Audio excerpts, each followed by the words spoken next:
ऐसे एहसास दिलाया उसे मैंने अपनी अहमियत का। जैसे जैसे हमारी रिलेशनशिप आगे बढ़ी वैसे वैसे मुझे ये फील होने लगा था कि उसको मेरी वैल्यू नहीं है। पता नहीं क्यों मैं इतना कुछ तो करता था उसके लिए, उसका ध्यान रखना, उससे प्यार करना, उसकी रेस्पेक्ट करना, वो सब कुछ जो हर शख्स को चाहिए होता है एक रिलेशनशिप में।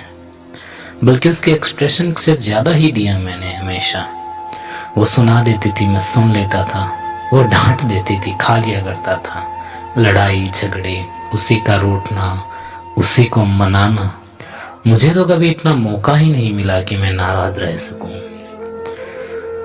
तो यूं ही एक दिन एक रात बात कर रहे थे हम, बात होती गई, बढ़ते बढ़ते झगड़े में बदल गई। सच कहूं तो मेरी गलती नहीं थी, मुझे हर बार की तरह इस बार भी बुरा लग रहा था कि वो शख्स मुझे ब्लेम कर रहा है, मुझे दबा रहा है, मुझे सुना रहा है, मुझ पर चिल्ला रहा है। मैं चुपचाप सुन रहा था, मेरे आंसू नहीं रुक रहे थे। गुस्से में मैंने फोन रख दिया और साइड में फेंक दिया, क्योंकि यार हो गया ना बस। मेरी भी एक सीमा थी जो बार बार टूट रही थी, पर फिर भी मैं झुक जाया करता था। वो शख्स अपने ईगो में था कि कॉल तो मैं ही करूंगा, उसके आगे रोऊंगा, गिड़गिड़ाऊंगा, माफिया तो मैं ही मांगूंगा। लेकिन मैं बस एक ही ख्याल में था, इज्जत खत्म हो रही यार इसके साथ। इसके दिल में जरा सी इज्जत नहीं मेरे लिए। और गवाही सिर्फ उसी की नजरों में नहीं थी, खुद की नजरों में भी कोई इज्जत नहीं छोड़ी मैंने। वो शख्स इंतजार करता रहा कि मैं कॉल करूंगा, मैं टेक्स्ट करूंगा, मैं सॉरी बोलूंगा। पर बात अब मेरी सेल्फ रिस्पेक्ट पे आ गई थी, तो मैंने भी पलट के जवाब नहीं दिया। आधा घंटा बीता, 1 घंटा बीत गया। वो शख्स इंतजार कर रहा मेरा, और मैं भी उसका। उसके अंदर एक चिड़चिड़ाहट होने लगी, मैं क्यों नहीं आ रहा। वो एक बार भी ये सोचने के लिए तैयार नहीं थी कि गलती उसकी है, बस यही सोचती रही कि अब तक आता रहा तो अब क्यों नहीं आ रहा। 2 घंटे बीत गए, उसकी कॉल आई, मैंने कॉल पिक करी। उसने मुझसे कहा, ज्यादा ईगो आ रहा है तुम्हारे अंदर, किस बात का एटीट्यूड दिखा रहे हो। मैंने फोन रख दिया। उसने मुझे फिर कॉल किया और कहा, What the hell is wrong with you? How dare you hang up my call this like?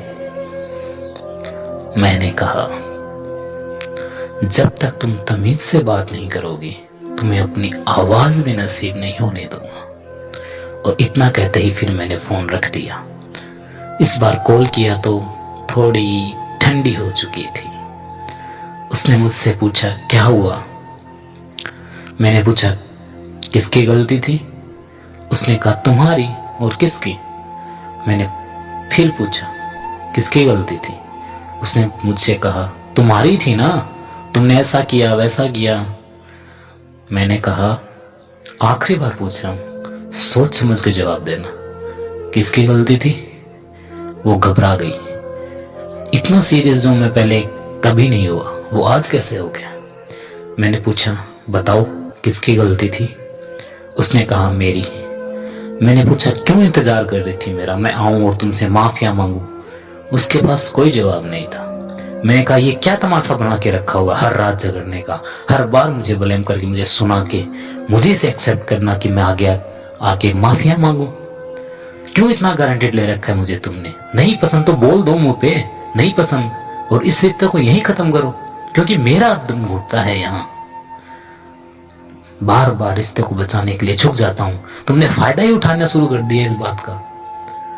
काफी देर सुनाया मैंने, जितनी भड़ास थी वो सब निकाली, जितनी मौसम दबे थे वो सब बाहर निकाले, क्योंकि दिल भारी हो चुका था इतना बोझ लिए हुए।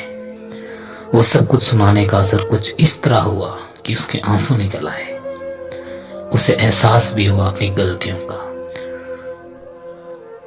उसने मुझसे कई दफा माफिया मांगी, मुझे विश्वास दिलाया कि वो इस तरह की कोई भी चीज आगे से नहीं करेगी। और कुछ इस तरह एहसास हुआ उसे अपनी गलतियों का।